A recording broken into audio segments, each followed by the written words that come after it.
Euradio Nantes vous présente les causeries de la MSH. Bonjour, bienvenue dans les causeries de la MSH. Donc tous les troisièmes mardis du mois, une personnalité scientifique vient causer sur un sujet en lien direct avec l'actualité nationale et européenne. Alors de quoi allons-nous causer aujourd'hui ? Je vais vous donner quelques indices, c'est des prénoms. Donc en 2011, Friedheim, Günther, Joachim, Robert, 2012, Uli, Andrea, 2013, Christian, Cléopatra, Javier, Dirk. Alors il ne s'agit pas d'une liste de naissance, d'une baptême de people. Si je rajoute un indice, Xinxia pour 2010, je pense que vous aurez trouvé. Il s'agit des noms des tempêtes les plus récentes en Europe. Alors nous allons parler du temps. Alors pas du temps qui passe, mais des aléas du ciel dont en Gaule, nous avons peur qu'il nous tombe sur la tête. Nous allons discuter du climat et des catastrophes qu'il peut provoquer. Plus généralement, et on verra que ce n'est pas sans rapport, nous allons prendre une leçon de géographie. C'est la première fois dans cette émission. On a parlé d'histoire, on a parlé d'économie, on a parlé de sociologie, de droit, etc. C'est la première fois qu'on va parler de géographie. Alors nous allons parler aussi de relief et de leur dynamique, des glaciers et de leur fonte, du réchauffement de la planète et de la montée des eaux océaniques. Il faut sauver le soldat Maldives. Alors parlons des tempêtes récentes qui ont marqué notre région. La tempête Xinxia a été une dépression météorologique majeure ayant frappé plusieurs pays européens entre le 26 février et le 1er mars 2010, ce qui a causé un épisode de vent violent. Alors plus récemment, la tempête Dirk, surnommée la tempête de Noël, a été une dépression météorologique ayant généré un épisode de vent violent dans plusieurs pays d'Europe de l'Ouest à partir du 22 décembre 2013. C'est encore très frais dans notre esprit. Alors pourquoi ces noms ou plutôt ces prénoms ? Alors je pense qu'on aura peut-être l'occasion d'en discuter avec notre invité, mais bon, d'après ce que je sais, ces noms proviennent d'une liste de noms utilisés depuis 1954 par l'Université libre de Berlin pour nommer les tempêtes qui affectent l'Europe. Depuis 2002, l'ULB utilise des noms suggérés par le public qui doit payer un certain montant servant au financement de l'Observatoire météorologique de l'université. Alors, comme disait le professeur Thibault, alias Alain Chabat des nuls, la science, ce sont d'abord des hommes et des femmes qui cherchent, alors aidez-les, envoyez des sous. Alors, les catastrophes. Alors, le cinéma américain est friand des films catastrophes. J'en cite quelques-uns. En pleine tempête, qui est, comme son nom l'indique, un film sur une tempête en mer. Le jour d'après, qui est sur un nouvel âge de glace. Le pic de Dante, sur une éruption volcanique, etc., etc. Alors, pour parler de tout cela, nous n'allons pas faire appel à la Miss Météo de Canal+, même si c'est dommage, ni aux successeurs d'Albert Simon, de Jean Breton ou d'Alain Gillot-Pétré. Aujourd'hui, nous accueillons Denis Mercier, professeur des universités en géographie et chercheur au laboratoire Géolithomère. Alors, spécialiste de la géomorphologie paraglaciaire, je pense qu'il nous en dira plus tout à l'heure, sa thèse, qui pourrait, comme je lui ai dit tout à l'heure en aparté, qui pourrait être le scénario d'un film catastrophe, s'intitulait « Le ruissellement au Spitzberg ». C'est ça ? Tout à fait.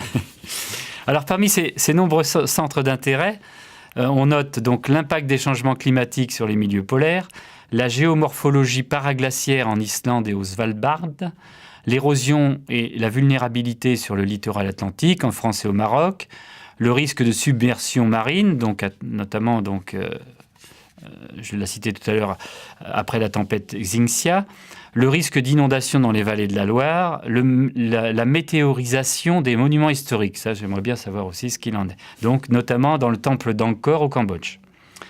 Alors, il a publié récemment un ouvrage collectif, qui s'appelle sous la direction de Denis Mercier, Géomorphologie de la France, et je crois qu'on en discutera à la fin de cette émission. Alors, Denis Mercier a été promu directeur du laboratoire LETG Nantes Géolithomère. Alors, LETG pour littoral, environnement, télédétection et géomatique. C'est bien ça. Donc, ça en 2009, et parallèlement, il a été nommé membre junior, donc il y a les juniors et les seniors comme au foot, donc membre junior de l'Institut universitaire de France, l'IUF, alors sur un programme de recherche qui s'intitule l'Arctique face au changement climatique, analyse des crises géomorphologiques paraglaciaires. Alors Denis Mercier axe depuis plusieurs années ses travaux de recherche sur l'analyse des séquences, alors je le cite, des séquences de déglaciation dans les régions polaires, donc l'île de Spitsberg en Norvège et subpolaire en Islande. Il étudie notamment les dynamiques sur les versants et les littoraux dans le but de quantifier les flux sédimentaires dans les espaces polaires sensibles sous contrôle climatique. Bon, il faudra quelques heures pour pour abonder dans tout ça. Alors, Denis Mercier étudie également les risques de submersion marine sur le littoral atlantique et les conséquences de la tempête Xynthia. J'en ai déjà fait référence avant. Donc, cette recherche a été accueillie dans le cadre des programmes de recherche de la Maison des sciences de l'homme Ange Guépin, donc qui est à l'origine de cette émission. Et je crois que ce thème de recherche a fait l'objet d'un colloque pluridisciplinaire, donc à la fin de l'année 2010. Alors, je vais en dire un peu plus. Donc, le littoral atlantique a été affecté par la tempête Xynthia le 28 février 2010, notamment en Charente-Maritime et en Vendée, mais également en Loire-Atlantique. On a tous en tête donc cette tempête. Alors, il y a eu 53 décès, mais il y a aussi eu de nombreuses habitations qui ont été touchées, dont plus de 1500 sont aujourd'hui donc classées en zone noire par l'État. Donc, introduisant donc par là même un nouveau concept dans la gestion post-crise des risques naturels. Alors, ces communes littorales sont profondément affectées dans leurs activités économiques, essentiellement tournées vers l'exploitation des produits de la mer, notamment l'ostréiculture et les activités touristiques littorales. Alors, son approche pluridisciplinaire permet d'apporter un regard scientifique, je dirais, global sur cet événement météo marin et ses conséquences en matière d'aménagement de l'espace littoral. Alors, les historiens, donc, au cours de ce colloque, les historiens donc, ont permis de mettre en perspective cet événement 2010 au regard de l'aménagement de l'espace littoral depuis l'époque médiévale et la poldérisation des marées maritimes. Alors les géographes, je pense qu'il nous en dira plus tout à l'heure, donc apportent leur vision de l'aménagement postérieur à la Seconde Guerre mondiale de l'espace littoral dans une logique d'urbanisation et de balnéarisation du littoral, du choix architectural des habitations au regard des plans de prévention des risques d'inondation, de l'impact de l'aléa météo marin, donc force des vents, coefficient des marées, dépression barométrique, effet de site, etc., etc. Les jurys, eux, ont présenté les aspects réglementaires de la loi littorale et des lois régissant les zones inondables et les enjeux fonciers. Et enfin, les gens de ma chapelle, les économistes, donc, apprécient, eux, les impacts financiers sur les activités littorales. Nous, on aime bien toujours parler d'argent. Alors, je vais lui laisser la parole maintenant. J'ai peut-être été un petit peu long, mais effectivement, ce qui m'a intéressé aussi, c'est aussi cette approche aussi multidisciplinaire. Et c'est important, effectivement, de replacer toute cette approche dans sa globalité. Alors, je vais vous laisser la parole, Denis Mercier. Bon, pour vous présenter peut-être un peu plus longuement, de parler un petit peu votre programme de recherche. Et puis, on va aussi parler de ce colloque dont le sujet était donc la tempête Xynthia. Je vous laisse la parole. Merci beaucoup. La présentation était assez longue déjà, donc je peux revenir sur non pas sur ma personne, mais peut-être plutôt sur les programmes de recherche qui m'animent. Donc le premier programme de recherche était effectivement à l'initiative de la Maison des sciences de l'homme Ange Guépin et de son directeur de l'époque qui souhaitait que les géographes s'impliquent un peu plus dans cette maison. Et donc John Toland m'avait demandé de venir, et c'était quelques jours après la tempête Xynthia, donc, qui avait frappé la côte atlantique de la France et aussi une partie de l'Europe du Nord-Ouest. Et donc, on avait à cette occasion discuté, et je lui avais proposé qu'on fasse cause commune avec les historiens, les économistes, les juristes et les géographes pour apporter un éclairage scientifique sur une question, certes d'actualité à l'époque, mais comme vous l'avez rappelé tout à l'heure dans votre introduction, qui revient très très très régulièrement se rappeler à la bonne mémoire de nos concitoyens européens. Donc c'est effectivement à cette occasion qu'on avait pu organiser dans le cadre de la MSH Ange Guépin ce premier colloque pluridisciplinaire qu'on avait intitulé « La violence de la mer ». Alors la violence de la mer, et puis avec un sous-titre qui était l'impact de la tempête Xynthia sur le littoral atlantique, mais l'expression la violence de la mer veut bien dire ce que ça veut dire, c'est-à-dire qu'on a quand même un élément, quelles que soient les façades, qui apporte qui se manifestent tout simplement, et que ce soit au Japon dans le cadre du tsunami, que ce soit finalement aux Pays-Bas en 1953, etc., etc. Il y a finalement des grands événements qui marquent les sociétés littorales. Et c'était intéressant d'apporter, au-delà de l'effervescence médiatique et puis de l'émotion qu'avait suscité la tempête Xynthia à ce moment-là, d'avoir un peu de recul et de proposer un regard pluridisciplinaire, scientifique, un peu froid peut-être, mais qui permet de replacer un événement dans le temps long des sociétés et puis de l'aménagement de l'espace. Oui, de toute façon, c'est important en science de sortir un peu de l'émotion. Donc, mais alors, quelles ont été les motivations, je vois bien effectivement, mais aussi les conclusions de ce colloque. Est-ce que l'avantage effectivement d'avoir, comme je disais tout à l'heure, cette espèce de vision un petit peu totale ou globale d'un fait social, enfin, je ne sais pas si on peut appeler ça un fait social, mais enfin, il est social aussi. Donc global, c'est-à-dire effectivement, alors qu'est-ce que vous a apporté effectivement cette rencontre ? Alors, cette rencontre était très riche à plus d'un titre, mais je pense que sur le plan scientifique, l'intérêt, c'est que une seule... Enfin, moi, j'en suis convaincu depuis longtemps, et en tant que géographe, c'est toujours facile de travailler avec d'autres disciplines, de mon point de vue. Une science seule apporte un élément de réponse, mais n'apporte jamais la réponse globale à des questions. Surtout sur des événements complexes. On a un fait de nature, et ce fait de nature, il touche une société. Et si on a plutôt une approche de sciences dures, avec centrée sur l'aléa, sur la tempête, sur les forces de vent, etc., on va faire de la modélisation, on va pouvoir savoir si c'est exceptionnel, pas exceptionnel, etc.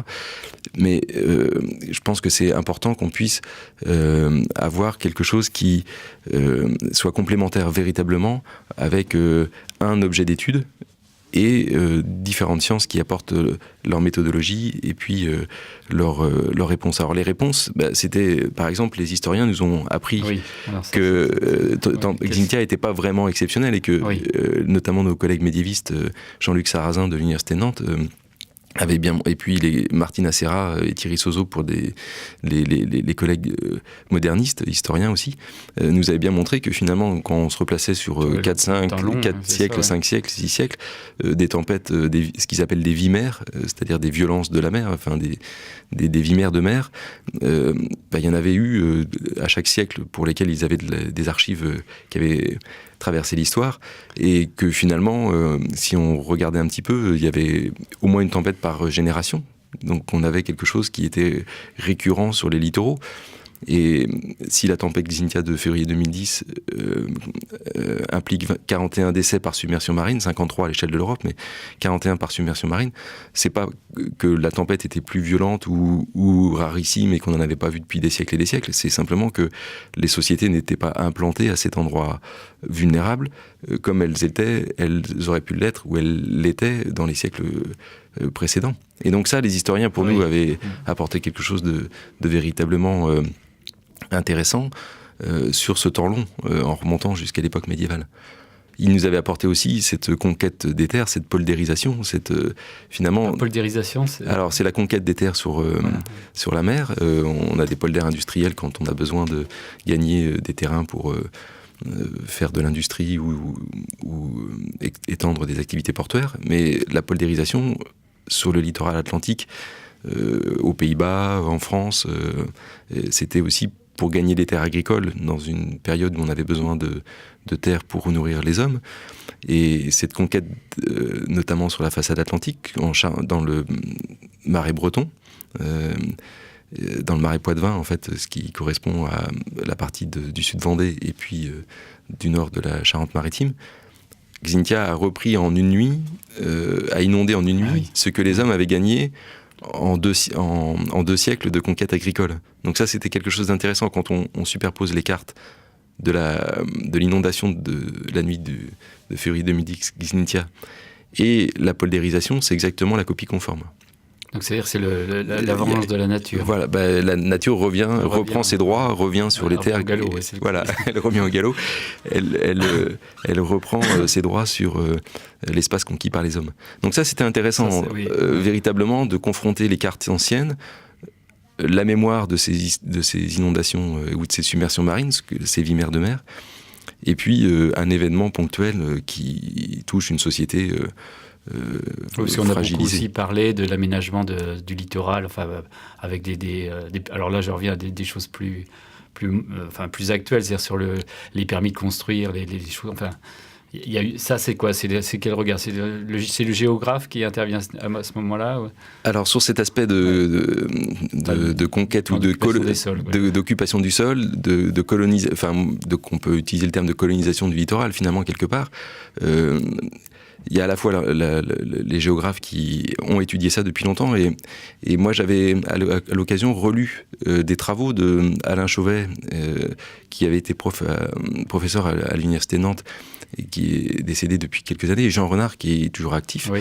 Qui avait écrit un livre sur la Vendée dans les années 70, et en 1970, dans les années 70, ils expliquaient déjà que le danger du laisser-faire en termes d'aménagement de l'espace sur les espaces littoraux, parce qu'il y avait une pression foncière importante dans le cadre des activités touristiques sur le littoral, notamment de Vendée, c'était dangereux en termes d'équilibre des sociétés, en termes d'équilibre de l'environnement. Mais finalement, ces dangers du laisser-faire, qu'ils pointaient du doigt en 1973 dans leur ouvrage, en 2013, on avait la réponse de ce danger du laisser-faire. C'est-à-dire que on ne peut pas coloniser un espace, notamment dans des territoires qui sont des anciens marais ou des zones basses topographiquement, en mettant des résidences secondaires, sans finalement réfléchir un peu sur le long terme ce que ça peut engendrer. Et les zones inondées, les plus dangereuses, celles malheureusement dans lesquelles il y a eu des décès suite à Xynthia, ce sont les zones qui ont été urbanisées les plus récemment. C'est-à-dire que c'est des zones qui avaient été urbanisées dans les années 2000. C'est-à-dire qu'en 2010, quand la tempête frappe, des maisons étaient encore en voie d'achèvement. C'est-à-dire que c'était vraiment sur des zones inondables. Sur des zones très basses topographiquement, très proches du niveau marin. Donc, oui. Et les juristes avaient... donc là, c'était intéressant de confronter l'autre... Donc là, les géographes avaient véritablement travaillé déjà depuis longtemps sur ces thématiques-là et continuent à travailler sur cette thématique d'occupation du sol. Mais les juristes nous donnent des clés d'information très précieuses, parce qu'ils nous montrent que la législation actuelle permet de ne pas construire dans ces zones-là, ou de ne pas autoriser à construire. C'est-à-dire que les articles de loi qui régissent les plans d'occupation des sols, les plans locaux d'urbanisme, eh bien, toute la législation permettrait, soit aux communes et aux maires, soit à l'État via les préfets, de refuser cette colonisation du littoral.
Radio Nantes, les causeries de la MSH. Bon, là, je vais tirer un petit peu la couverture à moi. C'est-à-dire, bon, si on prend le côté des économistes, alors, en général, un peu plus, parce que, bon, par exemple, pour assurer ces maisons, normalement, il y a dû y avoir des calculs de risque, etc. Donc, parce que, bon, il y a quand même des acteurs ou des assureurs qui font ça. Et comment ça s'est passé ? Ils ont eu l'autorisation, les gens ont évalué un risque. Parce que vous me dites, effectivement, ce qui est intéressant, c'est de dire, ben voilà, si on regarde en arrière les historiens, donc on a tous les éléments qui nous permettent quand même d'évaluer un petit peu un risque. Bon, et tout à fait, c'est-à-dire qu'en plus, donc les historiens nous disent que c'est fréquent, les géographes font des cartes depuis longtemps, on fait des cartes de zones à risque, que ce soit dans les zones inondables ou dans les zones qui sont submersibles par la mer, et donc les territoires dangereux, on les connaît en tant que géographe, on peut les identifier très facilement, enfin c'est quelque chose qu'on sait faire depuis longtemps d'un point de vue méthodologique. Mais ce qui est intéressant, c'est que d'un point de vue économique, on a aussi des éléments qui permettent d'analyser la prise de risque, ou en tout cas de voir que dans les choix retenus, on sépare les coûts pour la collectivité, et il y a très peu finalement de coûts qui reviennent à l'individu qui prend le risque de s'implanter en zone inondable ou en zone submersible. Et ça, on n'a pas ça dans d'autres pays européens, par exemple. La déresponsabilisation. Moi, je pense qu'il y a une déresponsabilisation de en France, notamment avec l'indemnisation quasiment automatique de catastrophes naturelles avec la loi de 82. Oui, c'est ça. C'est-à-dire que les gens ne payent pas le risque de leur comportement. Ça, c'est des choses qu'on étudie très, très bien en économie. Oui, on privatise les bénéfices et on collectivise les coûts. Voilà, c'est la collectivité, c'est la société qui paye les digues pour protéger les maisons, qui paye la réparation quand il y a une indemnisation par l'État, ou les individus qui payent finalement sur leur prime d'assurance un surplus depuis Xynthia ou un surplus depuis les autres tempêtes de 99 notamment, ou les inondations dans le sud de la France en 99, parce que les primes d'assurance augmentent, même si individuellement vous n'habitez pas en zone inondable, mais vous payez, la collectivité paye pour des prises de risque individuelles de quelques habitants. Alors, ce qui était intéressant aussi, c'est de voir que c'est aussi une prise de risque qui est faite pour des résidences secondaires. C'est-à-dire que c'est même pas en plus pour des résidences principales, comme si on avait besoin vraiment de terre. Et dans ce colloque, il y avait eu aussi finalement, est-ce qu'on a une société qui se permet de prendre des risques pour quelque chose qui est superflu ou qui n'est pas indispensable, dans la mesure où ça n'affecte pas un besoin vital d'hébergement pour des populations résidentes à plein temps. Oui, c'est ça. Alors ça, c'était un autre débat, mais c'était un débat qui avait été intéressant en termes de choix de société, en termes de choix politiques. C'est-à-dire qu'on est aussi confronté avec ce genre d'événement ou rappelé à des choix de société. Qu'est-ce qu'on fait en France dans le cadre de la politique générale des risques naturels ? En Grande-Bretagne, on n'a pas du tout cette même approche-là. Si vous voulez habiter en zone inondable au Royaume-Uni, vous payez en tant qu'individu une prime d'assurance qui est bien plus élevée et qui est de votre... Vous ne demandez pas à la collectivité de payer pour vous cette prise de risque individuelle. Mais en France, c'est le cas. Donc je pense qu'il y a un vrai débat qui pourrait, à terme, je ne sais pas s'il sera posé, parce qu'il faut un courage politique, et remettre en cause cette loi de 82. La loi de 82 d'indemnisation quasiment systématique de catastrophes naturelles. Sans prendre en compte le type de risque. C'est-à-dire que quand vous avez une tempête qui couche une forêt, ça vous n'y pouvez rien, et vous ne pouvez pas prévoir que la tempête va coucher telle ou telle forêt en Alsace, etc. En revanche, quand vous avez une inondation ou une submersion marine, les territoires vulnérables, vous les connaissez avant. Donc là, on peut aussi dire, non, là c'est trop dangereux, ça nous coûtera trop cher. Et c'est là l'intérêt de l'économie.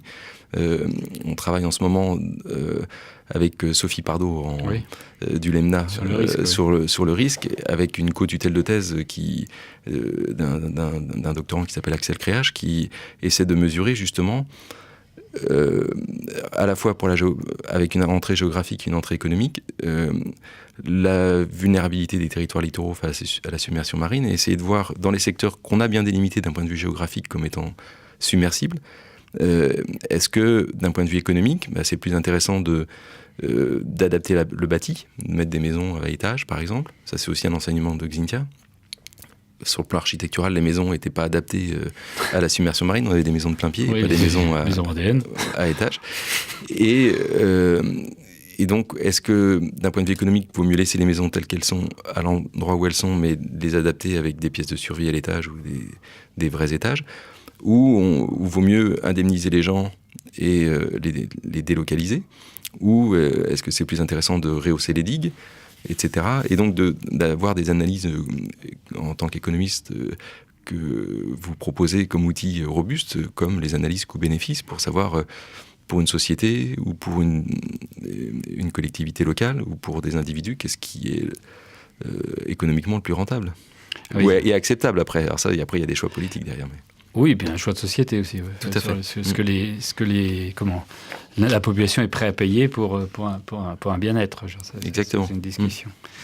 On va rebondir peut-être maintenant sur l'actualité. Alors quel regard vous avez sur justement les événements récents dans ce qu'on a appelé la tempête de Noël, donc petit cadeau que le Père Noël nous a donné juste avant Noël. Alors, sur cette tempête, d'un point de vue météo marin, ce qui était intéressant, c'est que cette tempête était un peu plus faible que les tempêtes, ou en tout cas du même registre. Il y avait Christian en octobre, voilà, et puis Dirk. Dirk et puis il y avait d'un point de vue des forces de vent ou de la houle, des éléments qui étaient plus faibles que des tempêtes même de 2008 qui avaient frappé vraiment la Bretagne et qui avaient eu des impacts importants. Là, la grande nouveauté, par exemple... Ce week-end, par exemple, il y a eu beaucoup de pluie dans le sud. Dans le sud, dans le Var, là, oui. Il y a des affaissements de terrain. Exactement. Donc là, dans le Var, il y a eu ce week-end des... Alors c'est un petit peu différent, parce que bon, est-ce qu'on pouvait prévoir par rapport justement à la construction, etc. Alors la difficulté de la submersion marine et aussi des précipitations, c'est intéressant parce que d'un point de vue des approches géographiques, on compare souvent les deux. C'est-à-dire que la submersion marine, c'est très rapide. Mais on peut le prévoir, généralement on peut anticiper quelques heures avant par des alertes Météo France, et ça c'est une nouveauté. L'alerte vague submersion par exemple, qui est proposée maintenant par Météo France, n'existait pas au moment de Xynthia, c'est-à-dire qu'on avait des alertes Météo France pour tempête, et les alertes vague submersion qui permettent de savoir qu'il y a une conjonction d'une forte marée avec un grand coefficient et des vents violents qui sont susceptibles en effet cumulatif de submerger un littoral. Donc ça, ça a été mis en place un peu plus d'un an après Xynthia, à l'automne 2011. Et donc ça a été proposé à Noël de 2013 pour certains départements, notamment le Finistère, qui a été classé en vigilance orange puis rouge, vague submersion et tempête. Alors pour la comparaison avec le monde méditerranéen, c'est qu'on a aussi des événements qui sont rapides dans le temps. Et là, en termes de gestion, c'est compliqué. Au moment, on peut anticiper par Météo France. Météo France indique à la société qu'il y a un événement météorologique important avec des forts cumuls de précipitations. La difficulté, finalement, c'est qu'on se retrouve sur des territoires qui ont quasiment toujours connu ça, finalement, mais dont les aménagements, la présence de l'urbanisation, les routes, les éboulements de terrain, ils se sont mis en place pour partie sur le bord de route. Alors on a modifié les pentes des versants. Oui, d'accord. Oui, donc c'est pas... donc les conséquences, il pleut beaucoup, il a plu énormément ce week-end, je crois, 150 à 200 mm de précipitations. En 2 jours, il y avait 2 mois de pluie, je crois. Oui. Donc c'est beaucoup en termes de volume de précipitation. Mais les conséquences sont quelque chose finalement qui relève de la manière dont l'homme occupe son territoire et son espace. Donc c'est plus des prises et des évolutions en termes d'aménagement qui ne sont pas forcément toujours bien réfléchies et qui ne sont pas forcément adaptées non plus à des événements qui, par ailleurs, dans le monde méditerranéen, des précipitations intenses, il y en a très fréquemment. Très fréquemment. Oui, bien sûr. Alors, on va peut-être laisser les tempêtes, et on va peut-être s'intéresser donc aux glaciers, au réchauffement climatique. Peut-être que c'est une autre partie de votre travail. Alors, donc, qu'est-ce que vous pouvez nous en dire plus déjà sur votre thèse, non, c'est ça? Qui parlait un petit peu, c'est quoi? C'est sur le glacier, non? Oui, alors ma thèse, comme vous l'avez rappelé tout à l'heure, ça s'appelle le ruissellement de Spitsberg. L'objet de la thèse, c'était de travailler donc la géomorphologie, c'est l'étude des formes du relief terrestre, voilà, avec une grande partie qui est une composante dynamique, c'est-à-dire qu'on essaie de comprendre comment les reliefs évoluent dans le temps et dans l'espace, et quels sont les processus qui vont concourir à l'évolution des reliefs. Donc dans les processus, il y a entre autres le ruissellement, l'eau qui coule à la surface de la Terre, et cette eau qui coule à la surface de la Terre, c'est dans les milieux polaires, quelque chose qui est en grande partie alimenté par la fonte des glaciers, et donc par le réchauffement climatique. Et l'objet de la thèse, il y a déjà quand même quelques années. Oui, bah oui. C'était le temps qui passe. Je l'ai soutenu en 98 et la version publiée a suivi quelques temps après. L'objectif, c'était de montrer comment dans un milieu polaire, c'était justement l'eau courante qu'on retrouve sous toutes les latitudes, aux latitudes tempérées ou aux latitudes tropicales, qui était le processus d'évolution le plus important dans des phases de déglaciation. Et donc, de lier la géomorphologie dynamique avec des évolutions... géomorphologie dynamique, c'est sur les processus qui permettent de comprendre l'évolution du relief. Et donc, comment le relief évolue en lien avec les séquences climatiques, que ce soit des séquences très froides. Donc dans ces cas-là, c'est plutôt les glaciers qui façonnent les paysages, qui creusent des vallées, qui élargissent des fjords ou des choses comme ça, et des éléments de relief. Ou alors, dans les séquences où les glaciers ne sont plus actifs mais fondent, eh bien, ils alimentent des processus comme le ruissellement. Et dans ces cas-là, le ruissellement construit des formes de relief. Et donc l'objet de ma thèse, c'était ça, et de lier ça avec le réchauffement climatique qui était en cours. Donc au Spitsberg, c'est l'île principale de l'archipel du Svalbard, qui est entre le pôle Nord et le Cap Nord, dans l'océan Arctique. Oui, j'y suis allé plusieurs fois pour faire le travail de terrain. Et qui est sous l'autorité norvégienne. Alors il fait froid l'hiver, mais l'été, c'est l'été arctique, c'est-à-dire qu'il fait 5 degrés, je crois, de température moyenne sous abri. Donc il peut faire froid, mais pour que l'eau coule, il faut quand même que les températures soient positives. Donc c'était supportable, sans problème.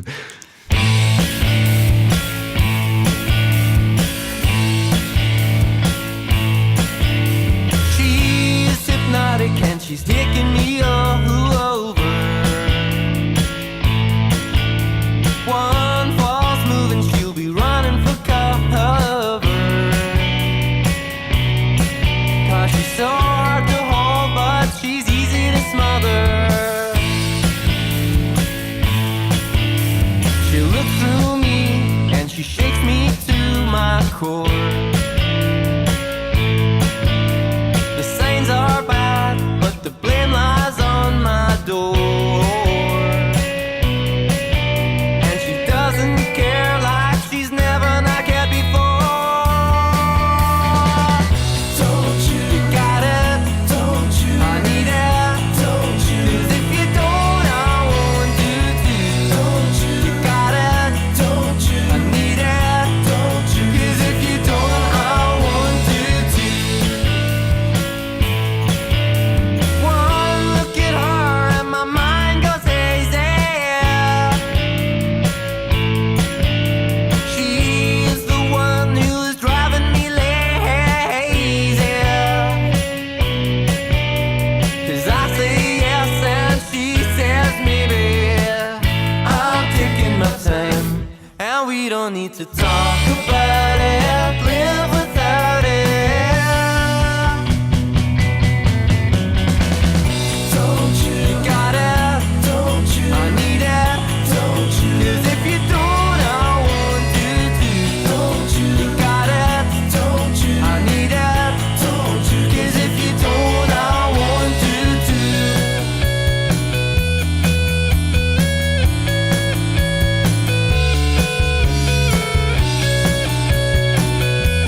Euradio Nantes, les causeries de la MSH.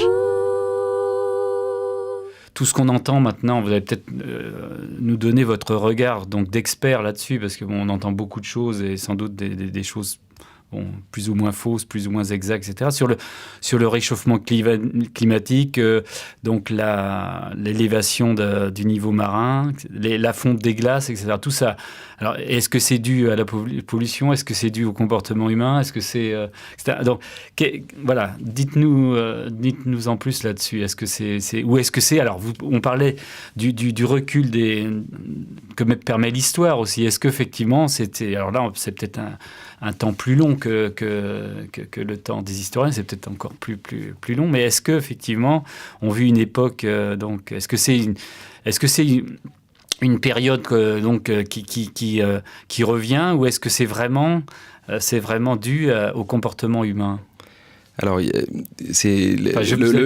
la réponse. Une partie en tout cas sans doute de la réponse, mais le parallèle est vraiment très intéressant entre le temps long des historiens qui va ici dans l'exemple qui nous a intéressé précédemment, remonter à l'époque médiévale. Là, ça va être finalement le temps des géologues qui va nous permettre de comparer. Mais c'est un peu plus long. Mais c'est intéressant. Et en géomorphologie, on travaille effectivement sur des processus actuels, mais on travaille aussi sur l'évolution du relief sur des pas de temps plus longs. Et ce qui m'intéresse dans l'article, c'est aussi de montrer que ce qu'on peut observer depuis que le réchauffement climatique est en cours, c'est-à-dire depuis... alors, si on prend du temps long, il est en cours depuis une dizaine de milliers d'années. Oui. Parce que finalement, on a des séquences... C'est plus Moyen-Âge. Non, du tout. On a des séquences glaciaires et interglaciaires, et la séquence interglaciaire dans laquelle nous vivons, elle s'est mise en place... Tout le monde a vu l'âge de glace. Vers 12 000... Voilà, il y a 12 000 ans à peu près. Et depuis 12 000 ans, on est dans une phase de réchauffement climatique. Donc, voilà. C'est pas à cette échelle de temps-là, la période très froide où les glaciers occupaient une grande partie de l'Europe, enfin de l'hémisphère nord et jusqu'au bassin de Londres. Donc ça, c'était jusqu'à il y a 18 000 ans. C'est vraiment très, très récent à l'échelle des temps géologiques. Et ce réchauffement qui se met en place depuis 12 000 ans à peu près, eh bien, il est absolument déconnecté de l'activité humaine. C'est un réchauffement qui est en grande partie lié au changement de rayonnement solaire et de la position orbitale de la Terre par rapport à son astre qui lui donne l'énergie, c'est-à-dire le Soleil. Donc on a une cyclicité du climat sur les temps longs des temps géologiques qui intègre des périodes froides de glaciation et des périodes de réchauffement climatique. Donc à cette échelle de temps, on est dans une évolution naturelle du climat. Maintenant, depuis 12 000 ans, on est dans cette interglaciaire, et au sein même de cette interglaciaire, on a eu des périodes un peu plus froides et des périodes un peu plus chaudes. Alors les périodes un petit peu plus froides, c'est ce qu'on appelle pour la dernière période un peu plus froide, le petit âge glaciaire, qui globalement, à l'échelle européenne, est inscrit entre 1550 et 1850.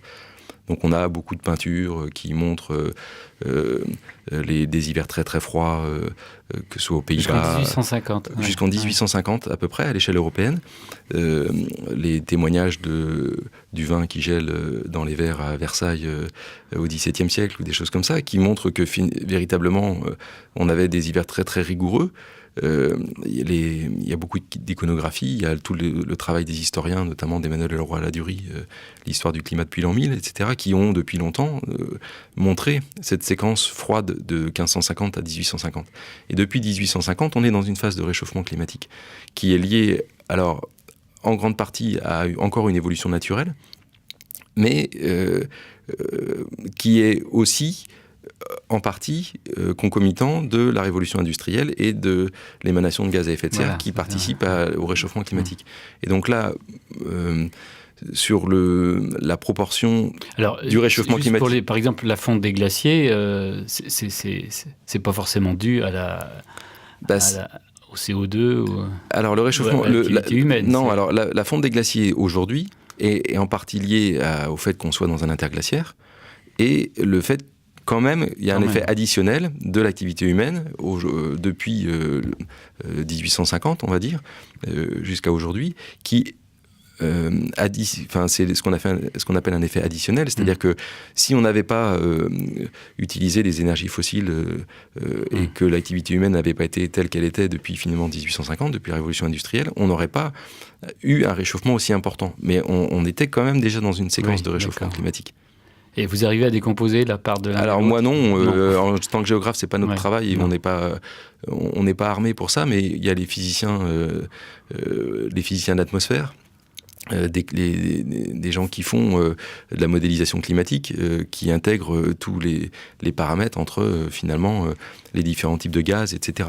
Nous, ce qu'on enregistre, c'est les conséquences de ça. Et notamment, alors ça s'intègre dans les travaux que je mène soit au Spitzberg, soit en Islande, sur comment les milieux qui ont été englacés répondent à ce réchauffement climatique actuel, et comment ils ont répondu il y a 12 000 ans, par exemple, quand les glaciers ont disparu de l'Islande. Ah oui, les glaciers avaient disparu de l'Islande. Progressivement, l'Islande a été complètement englacée pendant les périodes froides. Notamment, il y a 18 000 ans, l'Islande était couverte de glace. Et progressivement, avec la fin de cette période froide, les glaciers ont disparu. Et un des programmes de recherche sur lesquels je travaille depuis 2010, c'est d'essayer de voir ce qui s'est passé en Islande, il y a une dizaine de milliers d'années, quand les glaciers ont disparu. Alors, une des conséquences majeures, c'est l'effondrement des versants et des grands glissements de terrain qui se sont mis en place. Et ça, c'est quelque chose d'intéressant, parce qu'on a essayé de trouver des éléments pour dater ces glissements de terrain. Alors, ils se sont mis en place il y a autour de 10 000 ans, il y a 10 000, autour de 10 000 ans, 10 000, 9 000 ans, 8 000 ans, on arrive à dater ces glissements de terrain en Islande, par différents moyens que sont notamment les cendres volcaniques qui ont été déposées par les volcans en activité, et qu'on va retrouver donc des couches de cendres qu'on appelle les téphras, et on arrive à faire de la téphrochronologie, c'est-à-dire à remonter dans le temps l'histoire des paysages, parce que les dépôts de cendres se sont accumulés dans des secteurs qui ont pu garder et préserver ces cendres, donc des tourbières par exemple. Et puis on trouve des bois fossiles. Voilà, donc on trouve des bois fossiles aussi qu'on arrive à dater au carbone 14. Et en reconstituant ce qu'on fait en géomorphologie, des emboîtements de formes, des dépôts qui reposent sur d'autres formes qu'on connaît ou qu'on date par ailleurs, on arrive comme ça à reconstituer l'âge des glissements de terrain qui sont anciens. Donc ça, c'est quelque chose de formidable qu'on arrive... Enfin, moi, je suis vraiment très heureux d'avoir réussi à faire ça depuis 2010, là, avec un petit groupe de chercheurs français et puis islandais. On a travaillé plusieurs étés consécutifs là, sur ces glissements de terrain, et ça donne des résultats vraiment très intéressants. Et vous êtes avec votre casque de chantier, vous carottez? On n'a pas besoin de casque de chantier, mais on fait effectivement des forages dans des zones de tourbières pour essayer de trouver des enregistrements. Et vous participez à ça? Oui, bien sûr, oui. Activement, j'adore ça. Daniel Jones de la géographie. C'est une partie que j'aime bien du métier, effectivement, quand on est sur le terrain et qu'on arrive à identifier, à creuser, à trouver soi-même les indices qui permettent de reconstituer l'histoire des paysages. Vous n'avez pas les mains dans le cambouis, mais vous avez la main dans la boue, quoi. Voilà, exactement. Alors donc, si un peu pour continuer la discussion donc sur ce sujet du réchauffement climatique. Donc d'après ce que vous me dites, par exemple, c'est pas forcément la faute de l'homme que les Maldives sont appelées à disparaître dans 50 ans. C'était inéluctable, même si l'activité humaine accélère sans doute ce processus. L'activité humaine accélère ce processus. Donc c'est pas une raison de... Non, et c'est pas une raison d'arrêter de faire des efforts, évidemment, au contraire. En revanche, il y a quand même un processus de fond qui est important, et notamment pour l'élévation du niveau marin, le rapport avec la fonte des glaces, ce qui est le plus important et ce qui va se passer à l'échelle planétaire, c'est la fonte des glaces du Groenland, et c'est là où le point est vraiment crucial. Et ça... c'est ça qui fait... parce qu'on insiste beaucoup sur notamment les glaciers des montagnes, les glaciers alpins. Mais les glaciers alpins, si tous les glaciers de montagne du monde fondaient, il y aurait 24 cm d'élévation du niveau marin, ce qui est beaucoup, mais ce qui est rien finalement, 24 cm. En revanche, si le Groenland continue à fondre comme ils font, le potentiel d'élévation du niveau marin lié à la fonte du Groenland est en global de 7 mètres. équivalent au niveau marin planétaire. Et ce qu'on sait depuis des travaux, notamment des forages au Groenland, c'est que à l'Éhémien, il y a eu une période beaucoup plus chaude qui a entraîné la fonte de la moitié du volume du glace du Groenland et qui a entraîné une élévation du niveau marin planétaire de 2 à 3 mètres au-dessus de ce qu'on connaît actuellement. Et donc 2 à 3 mètres au-dessus de ce qu'on connaît actuellement, là c'est véritablement très important.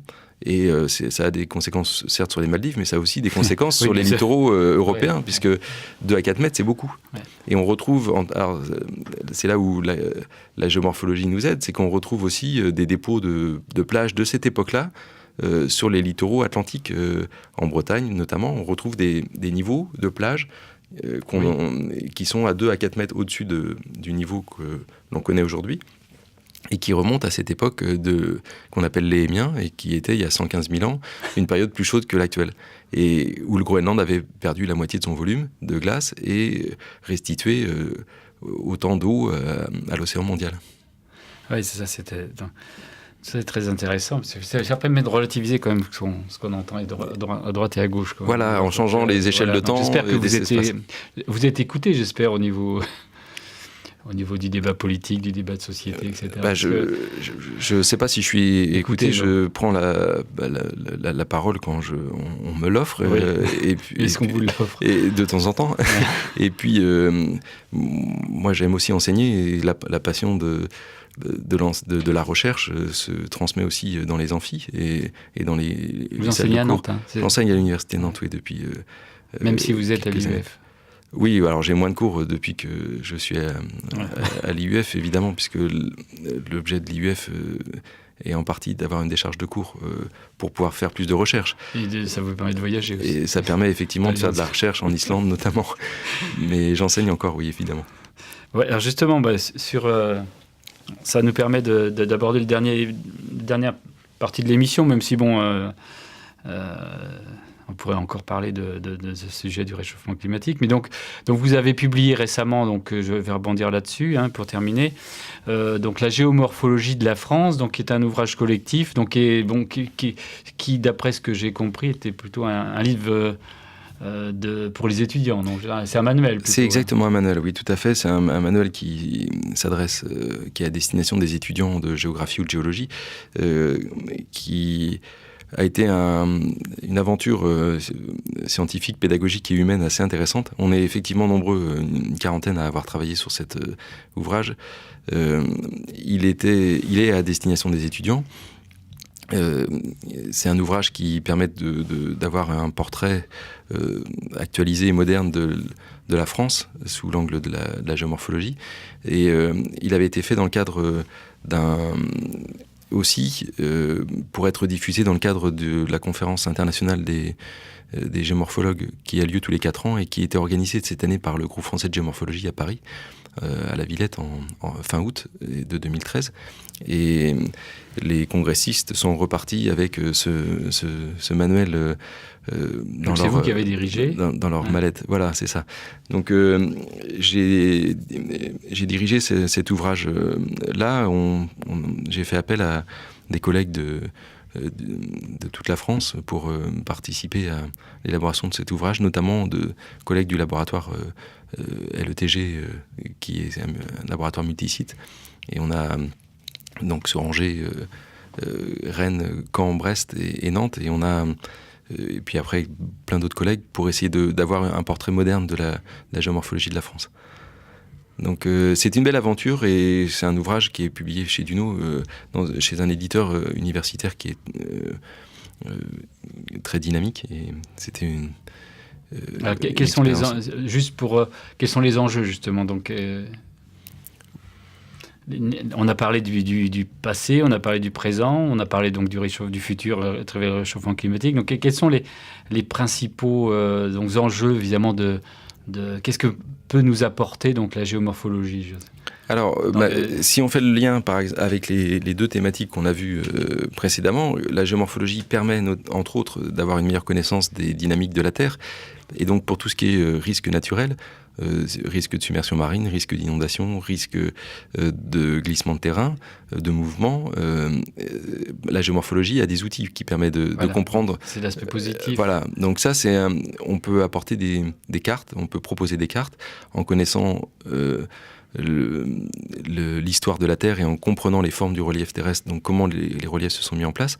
On peut dire la méthode qui est préconisée par le ministère depuis les années 1990 pour définir les zones inondables en France, c'est une méthode qu'on appelle hydrogéomorphologique, c'est-à-dire comment la dynamique des cours d'eau a façonné les reliefs des cours d'eau, c'est-à-dire le lit mineur, le lit majeur, les terrasses alluviales, etc.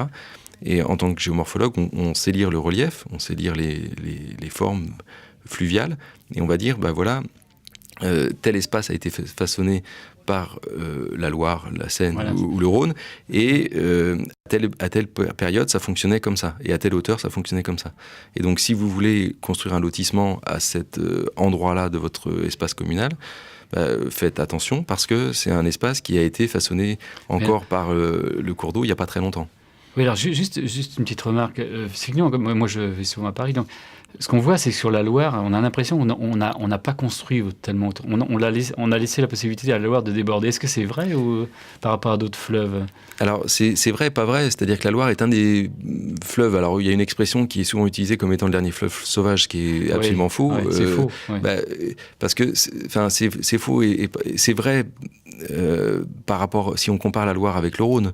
Le Rhône est endigué sur toute sa longueur. Il n'y a quasiment plus rien il n'y a pas de dynamique qui ne soit pas contrainte par l'homme. En revanche, la Loire, il y a effectivement des espaces de liberté de la rivière, mais c'est quand même un des fleuves qui a été le plus précocement aménagé par l'homme depuis quasiment le XIIe siècle. Et donc, on a déjà mis des digues à cette époque-là. Alors, il est vrai qu'il y a encore des espaces qui ne sont pas endigués. Et donc, on a des espaces de liberté. Mais si vous prenez des secteurs comme le Val d'Orléans, le Val d'Orléans est un des secteurs les plus aménagés en zone inondable, au sud de l'agglomération d'Orléans. Là, vous avez tout le Val d'Orléans qui a été urbanisé, où on retrouve le campus universitaire, des logements, etc., avec beaucoup d'habitants, et c'est en pleine zone inondable, derrière des digues, certes, mais c'est quand même en zone inondable. Et ça serait un des points noirs, avec la grande crue majeure de 1900. Le retour de la grande crue de 1910 à Paris pour la Seine, qui serait une véritable catastrophe pour l'ensemble de la France. Le Val d'Orléans est aussi un des points noirs, avec une crue de référence qui est celle de 1856, où là, vous avez un espace très important qui, aujourd'hui, a été urbanisé et qui poserait beaucoup de problèmes à l'échelle du territoire français. Alors c'est pareil, on est à Nantes, il y a eu tous ces problèmes aussi des inondations. Oui, aussi, tout à fait. C'est au début du siècle. Alors la dernière grande crue qui a posé problème aux Nantais, c'est 1910, en décembre 1910. Et vous avez aussi eu des crues en 1982, notamment, 1995, mais la crue de 1982 avait été importante aussi, 1936. Nantes n'a jamais été épargnée par les inondations. Et le cas nantais est assez intéressant parce qu'on peut faire le lien avec ce qui s'est passé sur ce qui se passe en mer, puisqu'on est avec une ville d'estuaire. Et là, il y a la conjonction pour des grandes crues à Nantes, des apports de la Loire, mais aussi de l'effet de la marée qui se fait ressentir jusqu'à Nantes.